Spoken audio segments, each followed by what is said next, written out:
o Dr. José Henrique Rubim Carvalho, para abordar o tema Novo Paradigma para a Medicina no Século XXI, contribuição da série André Luiz. O senhor terá 40 minutos. Boa tarde a todos. Certamente todos já almoçaram, estão naquela modorra pós-prandial. Então, vamos ativar nossos neurônios. E hoje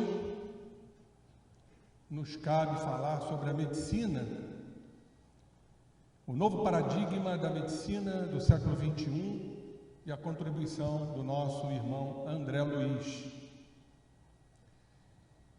Sem mais detenças, sabemos que o novo paradigma da medicina do século XXI, ela se pauta na medicina holística, em que vamos contemplar cada vez mais a organização pensante, com suas funções psicológicas, e o espírito traz no seu bojo, como diz o nosso emérito professor Jung, aonde o espírito traz as suas funções psicológicas, e citamos então o pensamento, o sentimento,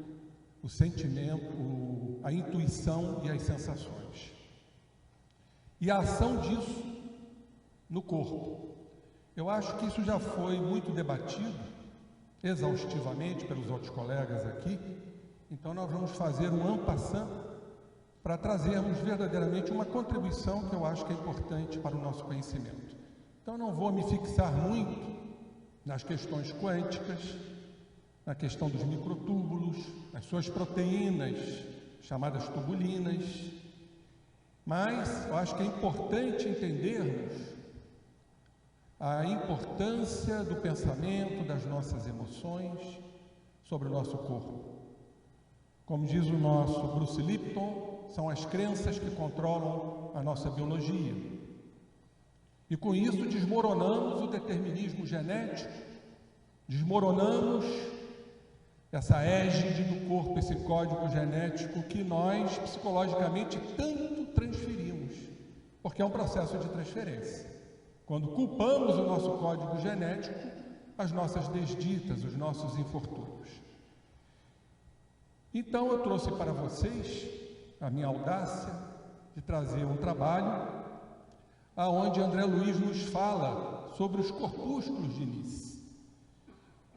E mostrando aqui a vocês o neurônio, o interior do neurônio, temos o núcleo, e próximo ao núcleo nós vamos encontrar uma estrutura chamada retículo endoplasmático rugoso, que é responsável pela síntese abundante de proteínas.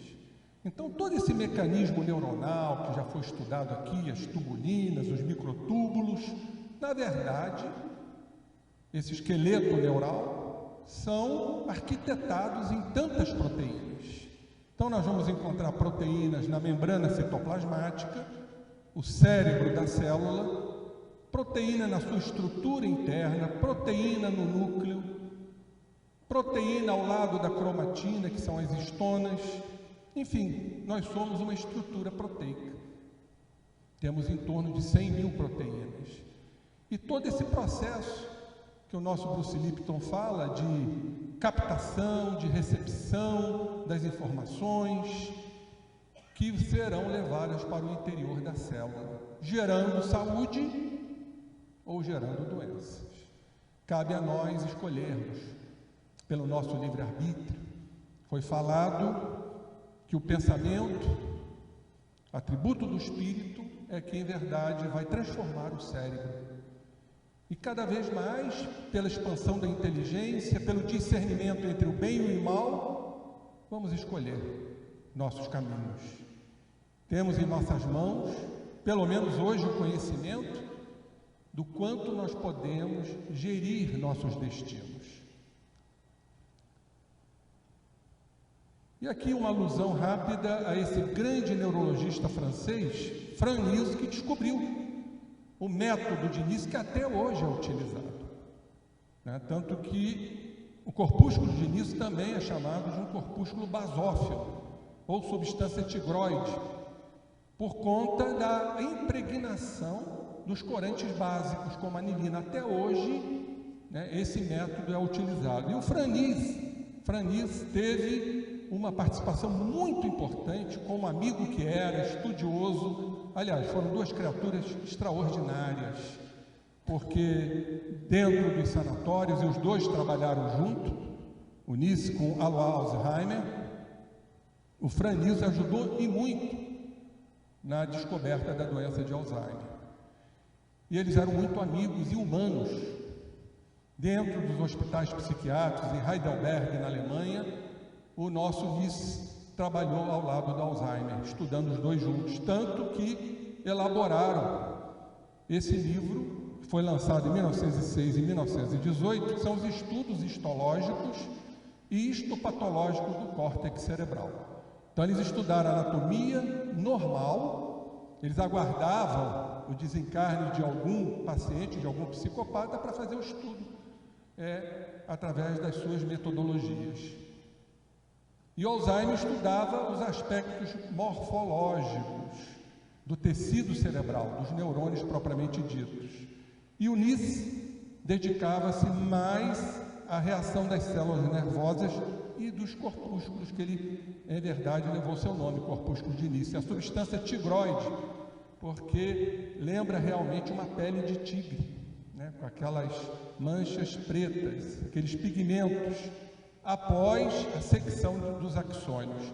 E aqui nos leva a entender que também toda lesão axonal, aquele corpo, né, do neurônio, vai provocar uma alteração, um distúrbio na síntese proteica desses corpúsculos, promovendo a lise completa, que chamamos de cromatólise, mas também outros distúrbios. E aí lembramos, que aliás foi um tema que eu levei ano passado em Lisboa, sobre a esclerose múltipla, que atua na bainha de mielina, desintegrando a bainha de mielina do axônio. Então, esses corpúsculos são de fundamental importância na estruturação do neurônio, na sua morfologia, nos seus aspectos, né, nas suas organelas, nas suas membranas, como também na síntese e liberação dos neurotransmissores. Então vejam a importância dos corpúsculos, que o nosso André Luiz faz esta citação no livro Evolução em 2 Mundos. Aqui está a título só de entendimento, aqui está o axônio, com a sua bainha de mielina, o impulso, que são levados por esses microtúbulos, que compõem, são constituintes, junto com os neurofilamentos, das neurofibrilas. Isso já foi debatido bastante aqui nas apresentações de física quântica. E temos um fluxo anterógrado, que vai do corpo do neurônio para a sua extensão, o axônio, como também um fluxo retrógrado, que vai atuar também no corpo do neurônio, consequentemente nos corpúsculos de Nice. E sabemos da importância dos pensamentos, das emoções, isso também já foi muito estudado aqui, na membrana citoplasmática do neurônio, e os condutores, que são os microtúbulos, que certamente também chegarão ao núcleo do neurônio, onde está ali o código genético. E aí vai entrar o sistema que todos vocês já escutaram, do liga e desliga, fazendo eclodir ou não as suas predisposições no código genético dos neurônios. Então aqui está os corpúsculos de Nice, chamado também de substância tigroide ou cromófila, são acumulações por conta dessas impregnações basófilas que se encontram no citoplasma. E verdadeiramente é o retículo endoplasmático rugoso que elabora as proteínas, essa síntese abundante de proteínas que são elaboradas por eles, pelos corpúsculos.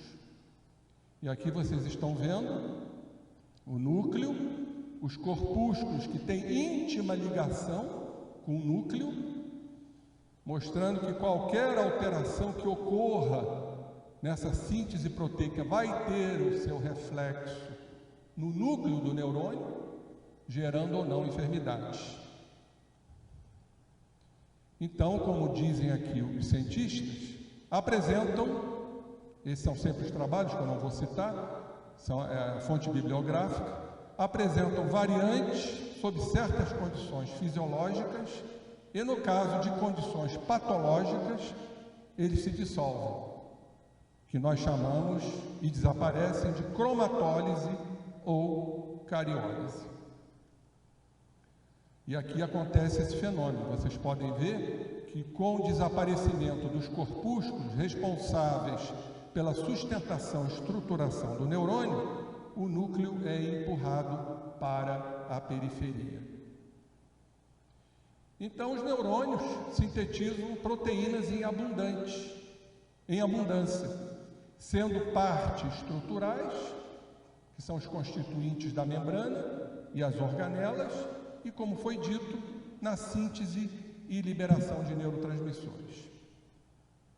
Os corpúsculos de Nice são abundantes, inclusões basófilas, estão espalhadas pelo pericárdio, tem muita quantidade de ferro que catalisa as reações de oxidação e auxiliam sobremaneira a transmissão dos impulsos nervosos e um papel importante na reação e lesão dessas células nervosas. Então vejam a importância disso, que nosso André Luiz vai citar, não vai demorar muito. Aí mais uma vez uma ilustração do axônio, dos neurônios, aqui os neurotransmissores na sinapse nervosa, na fenda sináptica, e no citoplasma dos neurônios há as chamadas neurofibrilas, que são demonstráveis pela impregnação com a prata e que constituem, ou melhor, são constituídas pelos microtúbulos, com as suas proteínas e neurofilamentos. E são responsáveis, essas neurofibrilas, esses microtúbulos, pelo transporte de substâncias do corpo celular. E quando falamos em substância, falamos no campo material, mas não podemos esquecer o campo mental, o campo psíquico, o campo espiritual, e vice-versa, anterógrado e retrógrado. Vocês podem reparar aqui estão os corpúsculos de Nice, responsável pela síntese proteica, e aqui esses neurofilamentos, são as neurofibrilas que fazem a condução com as suas proteínas internas, como já foi demonstrado aqui. Bom, vamos a André Luiz agora. O que André Luiz nos fala, isso é muito importante, no livro Evolução em Dois Mundos, como também no finalzinho, né? Ele fala no livro Missionários da Luz, sobre os corpúsculos de Nice. É na primeira parte, capítulo 9, Evolução e Cérebro, que ele fala do fator de fixação. Então vamos acompanhar o que André Luiz nos fala.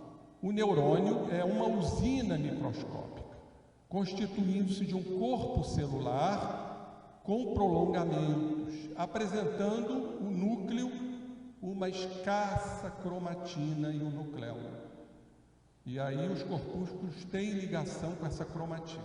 Só relembrando, a cromatina é o cromossomo que ainda não se dividiu, seja por meiose ou mitose.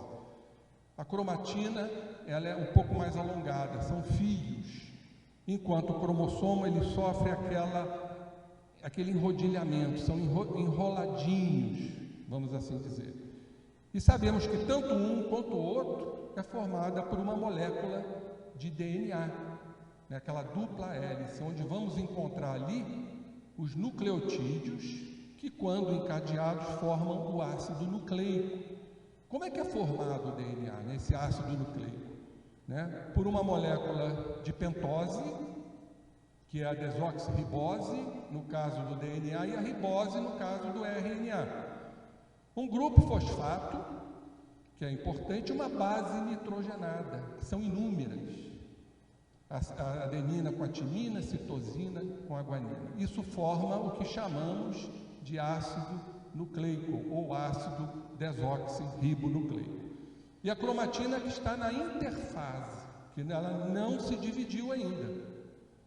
Então há uma relação, como André Luiz nos mostra, dos corpúsculos de Nis que sofrem a ação de uma série de situações e de fenômenos, né, com essa cromatina, mostrando a interferência no núcleo e, consequentemente, no código genético, mostrando toda essa relação, né, que vem do espírito, passa pela organização perispirítica, é decodificada na glândula pineal, vai para o sangue, se distribui para o corpo todo, chega às células, e aí vem as células com as suas proteínas de integração da membrana, como nos fala Bruce Lipton, captando o pensamento, essas energias, e aí vem toda aquela estrutura proteica, tanto da membrana citoplasmática, quanto dos microtúbulos, quanto da cariomembrana, que também é rica em proteína, que é uma dupla membrana, chamada de cariomembrana ou carioteca, até chegarmos ao código genético. Ali a cromatina também tem proteínas, que são as histonas. Então a carioteca, isso não é André Luiz que fala, vou botar aqui a fonte de pesquisa, ela é perfurada por milhares de poros.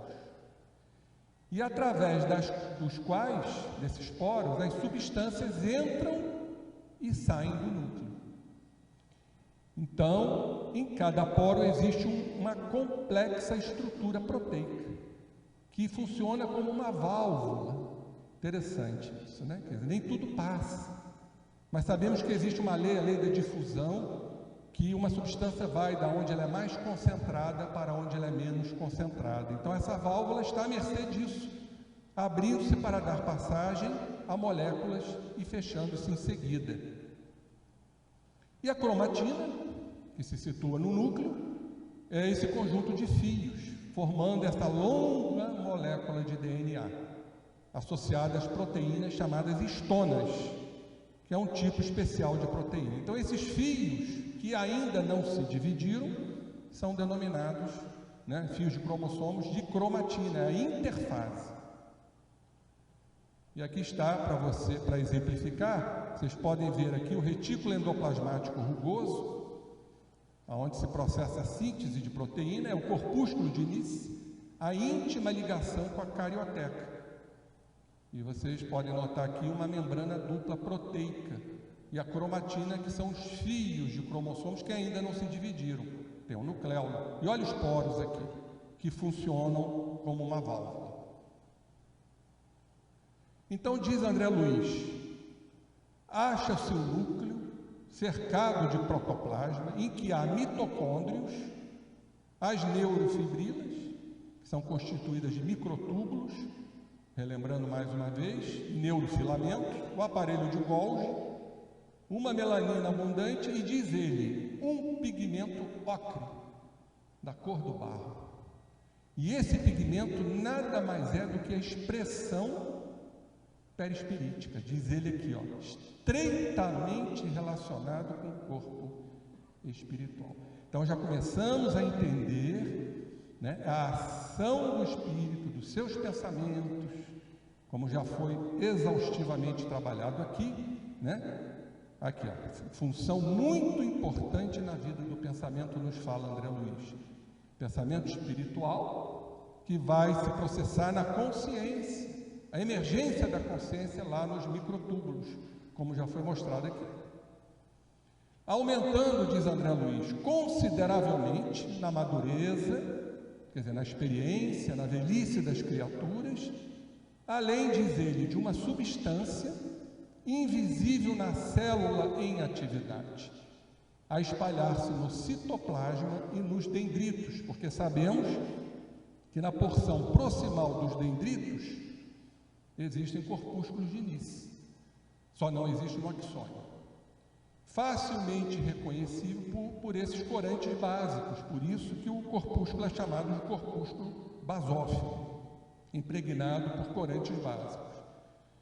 Então diz André Luiz, quando a célula se encontra fixada, né, quimicamente falando. Então, essa substância que se expressa nos corpúsculos de Nis, essa ligação estreita com o perispírito, sofrem, diz André Luiz, a cromatólise, a sua destruição, como vocês viram agora há pouco. O núcleo é empurrado para a periferia e os corpúsculos de Nis se dissolvem.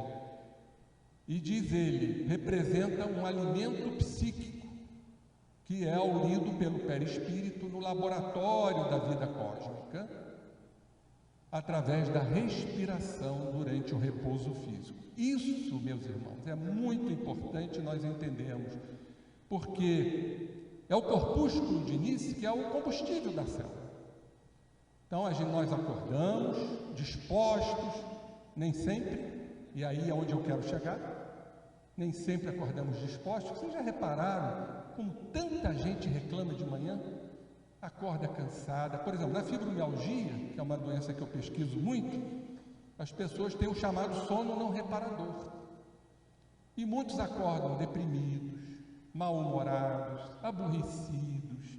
Tem uns que têm pânico noturno, tem outros que têm crise epilética noturna.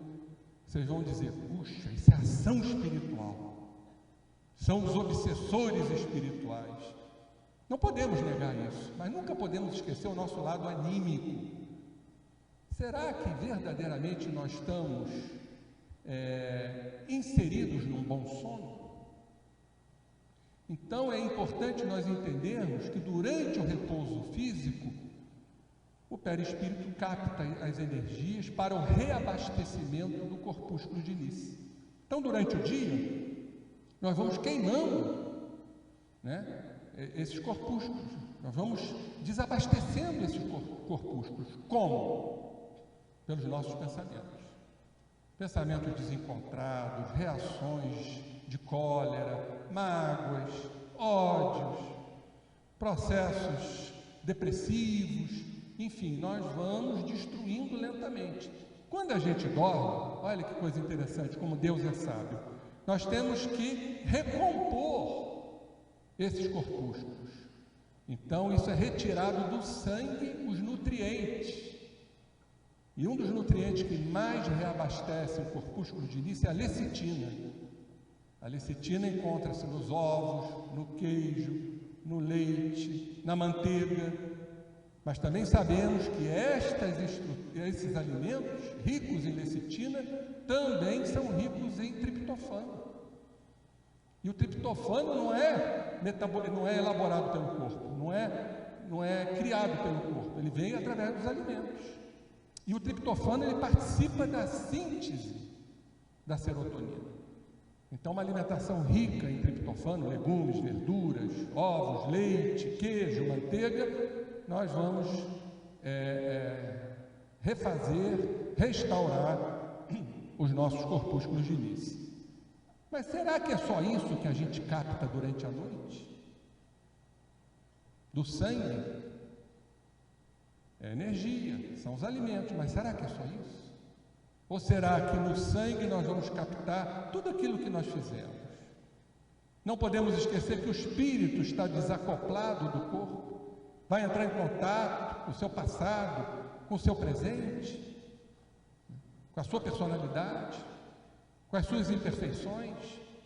Então começamos a entender o que a gente capta, tirando a matéria, tirando as substâncias materiais orgânicas de refazimento do corpúsculo de Nis, nós também captamos as imperfeições que estão na organização perispirítica e consequentemente no espírito, fora os processos obsessivos que nós conhecemos. Daí passamos a entender por que nós acordamos mal, fisicamente falando, às vezes exauridos, cansados, fatigados, por conta disso, meus irmãos. Veja como a doutrina é riquíssima nessas informações.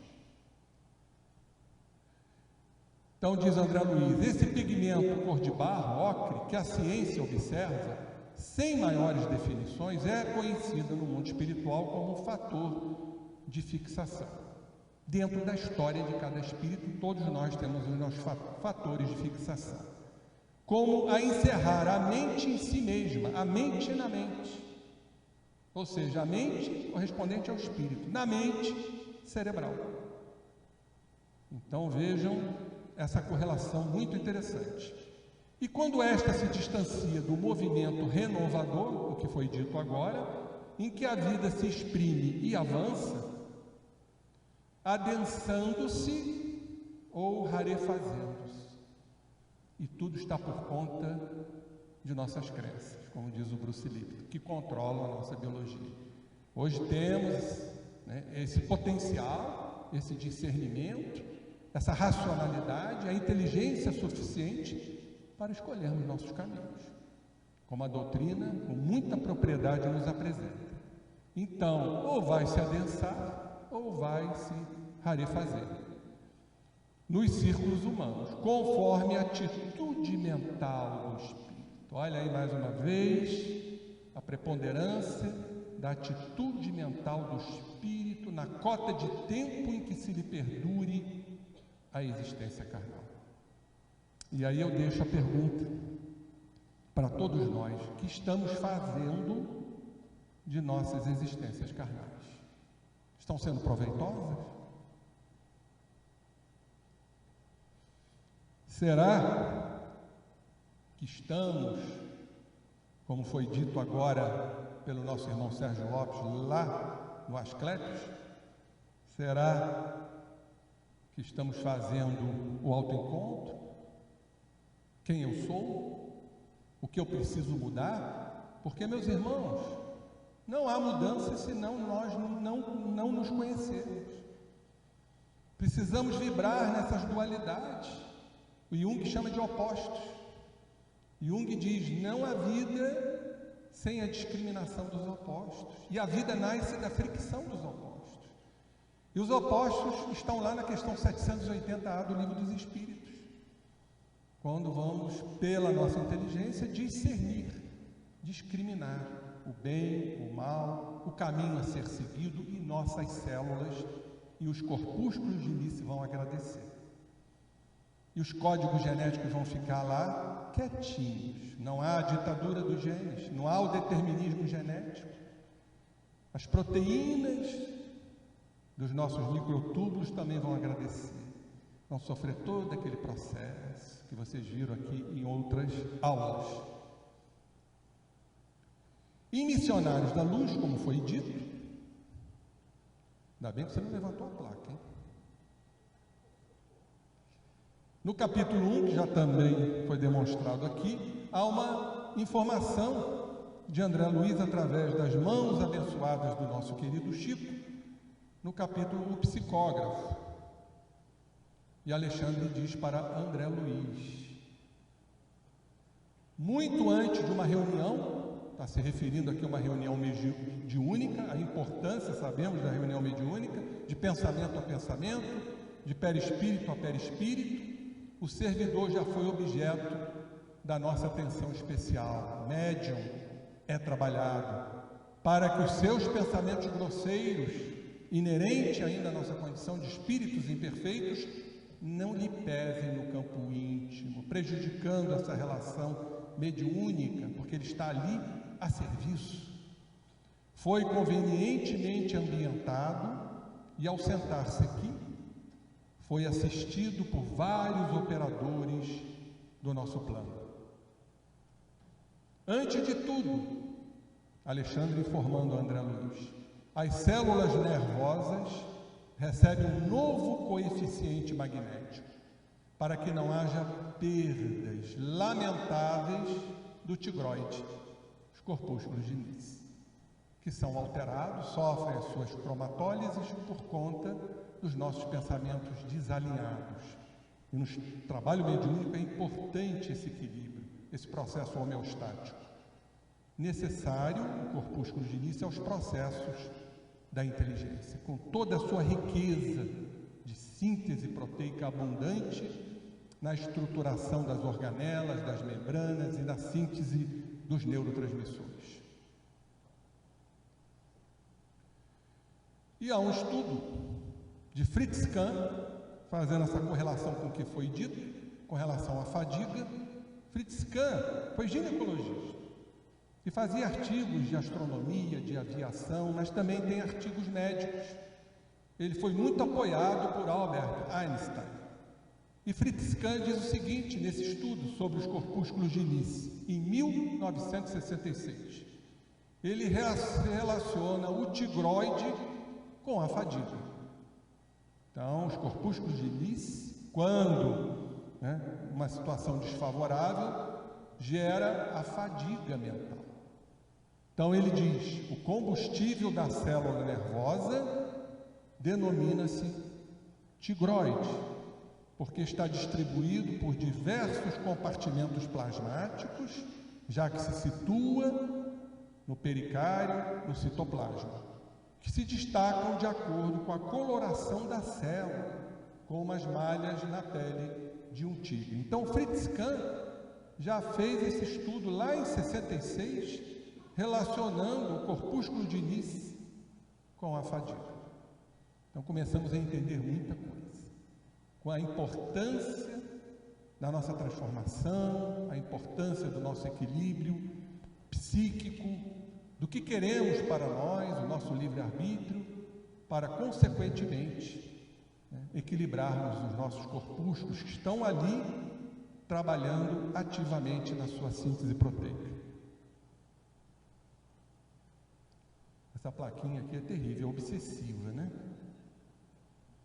Aqui só para mostrar, mais uma vez, o corpúsculo. E diz ele que o tigroide é uma mistura complicada de proteínas, gorduras, carboidratos, onde também se destaca o fósforo.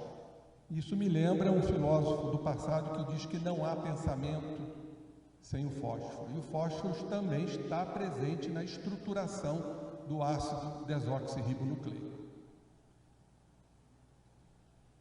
Aqui já foi dito, a lecitina, o alimento dos nervos. Então, quando o indivíduo desperta, suas células nervosas estão abastecidas de corpúsculos de Nice, o tigroide, o combustível do neurônio. Mas a cada movimento, a cada emoção, a cada impressão dos sentidos, a cada pensamento, há a promoção do desgaste das células cerebrais, que podem ser mais ou menos intensas, de acordo com o que escolhermos. Aí o estudo diz, durante o sono, suas células se reabastecem. A gente dorme para o reabastecimento dessa energia.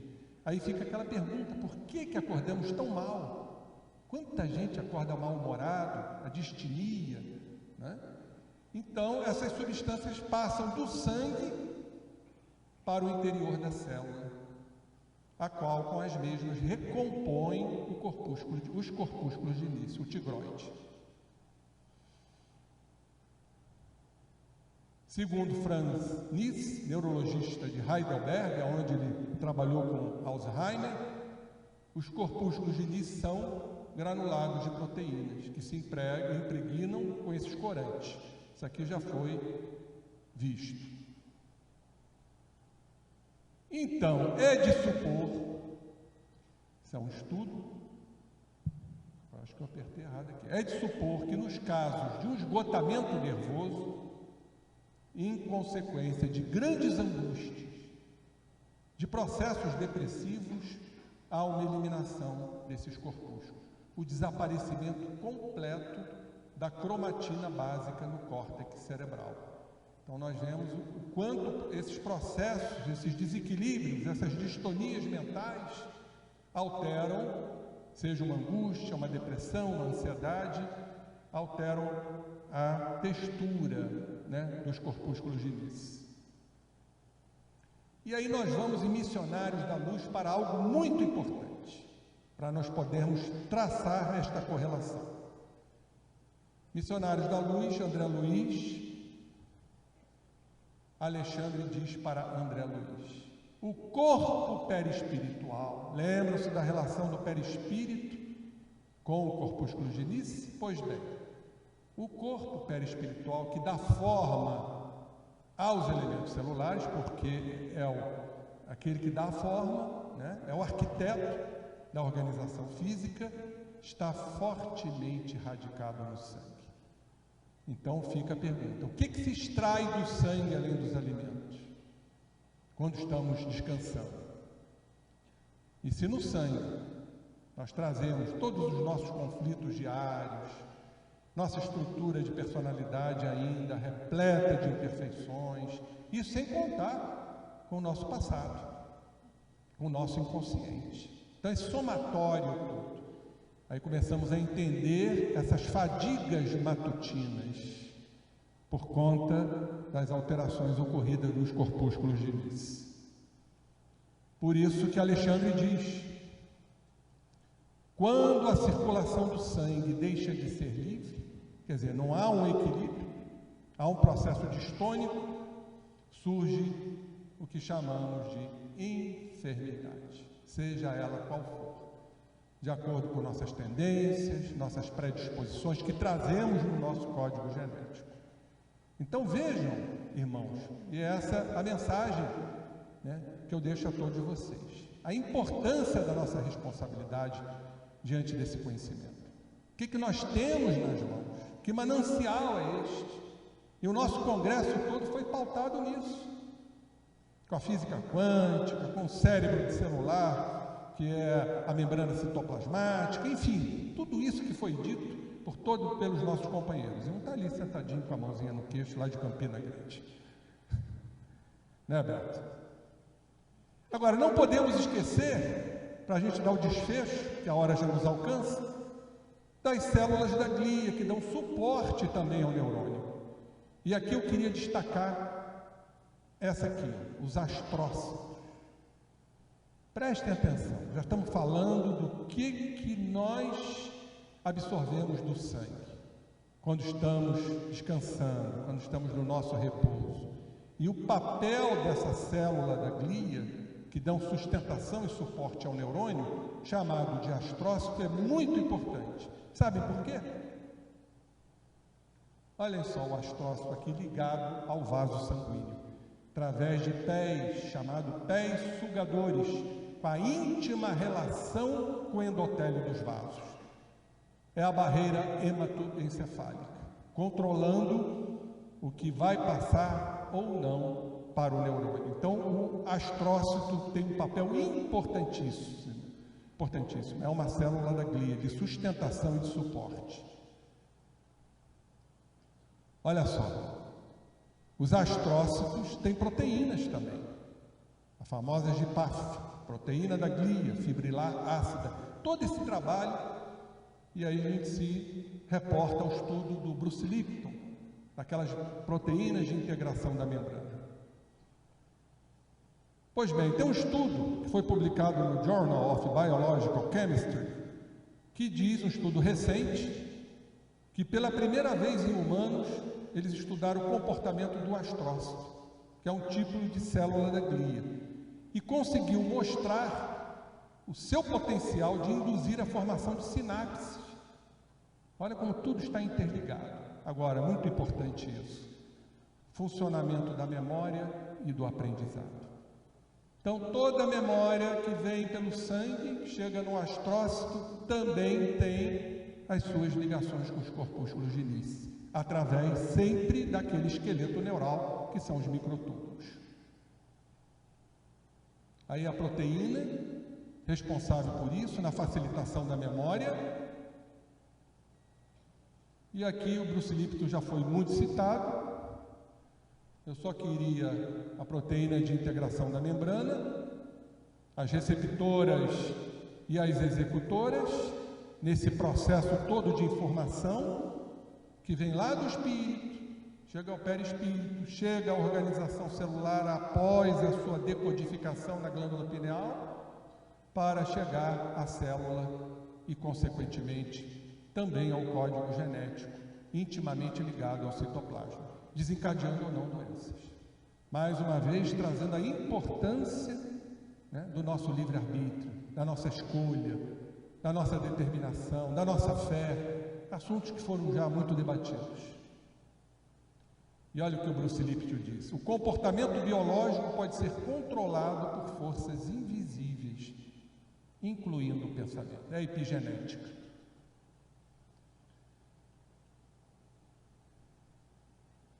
Nós estamos passando, por conta do adiantado da hora, que eu queria fazer um encerramento. Aí são as proteínas de integração da membrana.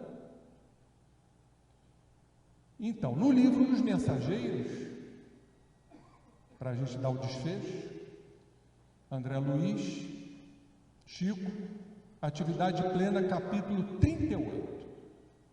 Muito bem. O que o nosso irmão, que vocês viram aqui, que o Aniceto diz?